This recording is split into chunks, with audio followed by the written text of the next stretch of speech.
નમસ્કાર મિત્રો, વિડીયોમાં ફરી વખત તમારું સ્વાગત છે। હાલ સત્તુ ભુવાજી અને દીપક ચુડાસમા જે છે એનો વિવાદ જે છે એ અંત થવાનું નામ નથી લેતું અને વિવાદ હવે જે છે વધ્યો છે, વિફર્યો છે। કારણ કે સત્તુ ભુવાજી ઉપર કેસ થયા છે, એક નહીં પરંતુ 2 કેસ થયા હોય એવું સામે આવી રહ્યું છે। હવે સૌથી પહેલો કેસ તો છે કે ડુંગર પરના એક યુવક છે તેને 4 શખ્સોએ માર મારી અને ધાક ધમકી આપી હતી અને એ 4 શખ્સ કોણ એ તમને ખબર જ છે। સોશિયલ મીડિયામાં વિડીયો પણ વાયરલ થઈ હતો અને એ વિડીયોમાં તમને ખબર જ છે એ શખ્સ પાસે માર મારી અને માફી મંગાવવાનું અથવા તો ધમકી અને એને ટોર્ચર કરીને માફી મંગાવતા હોય એવો વિડીયો સામે આવ્યો હતો।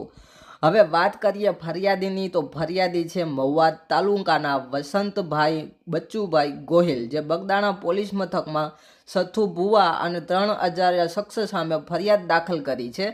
અને ફરિયાદમાં એણે લખ્યું છે કે યુટ્યુબર મનસુખભાઈ ગોવિંદભાઈ રાઠોડ સાથે કોઈ એક છોકરો જે છે એણે વાતચીત કરી હતી, મતલબ કે જેને માર માર્યો એણે વાતચીત કરી હતી, પૈસા બાબતે દીકરીઓને આપી હતી ને એવી જે કાંઈ હતી એ વાતચીત કરી હતી।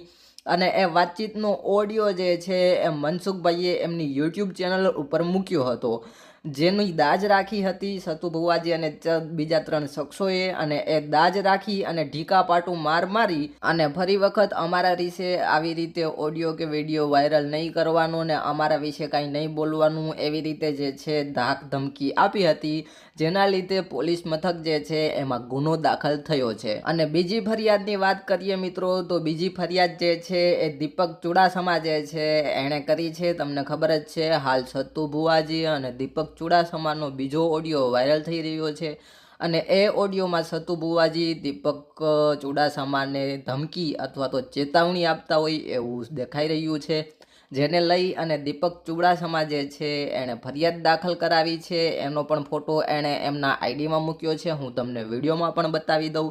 તો હવે જોવાનું એમ છે કે પોલીસ જે છે આમાં શું એક્શન લે છે, કોને સજા કરે છે અને એક્શન લે છે કે નથી લેતી એ બધું હવે આગળ જોવા મળશે। બાકી આ મેટરમાં તમને શું લાગે છે કે આ મેટરમાં આગળ શું આ મેટરનો હાલ થશે, શું આ વિવાદ પતશે કે પછી આ વિવાદ વધારે વિફરશે?